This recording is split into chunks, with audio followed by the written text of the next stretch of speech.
ఇలా పోటీలో వాళ్ళు ఇద్దరున్నారు. నేను పోటీలో లేకుండా నా పార్టీ అభ్యర్థిన్నాడు. మేం బహిరంగంగా చర్చకు సవాల్ చేస్తా ఉన్నా. ఈ నియోజకవర్గ ప్రజలకు మీరు 5 సంవత్సరాల కాలంలో ఏం చేసినో శ్వేతపత్ర రూపంలో చర్చకు వచ్చే ధైర్యం లేకపోతే శ్వేతపత్ర రూపంలో ప్రజలకు చూపెట్టండి.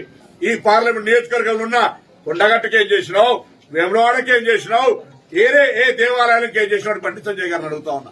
కొండగట్టుకి ఏమైనా చేసిందా? బండి సంజయ్ నువ్వేం చేసినావు చెప్పుకొని ఓట్లు అడుగు. ఇక ఆయన వినోద్రావు ఎన్నడూ అని కలిసేది లేదు, సామాన్యులకి నా చేయి కూడా కలిపేది లేదు. చెప్తాను సవాల్ చేస్తా ఉన్నాను. లేకపోతే నేను పెద్ద ఆ పార్టీలను తెచ్చినా ఈ పార్టీలను 5 ఏళ్ళు ఏం చేసినావు? 5 సంవత్సరాలు నీకు కాదు, నీకు బోనస్ కూడా ఇస్తా.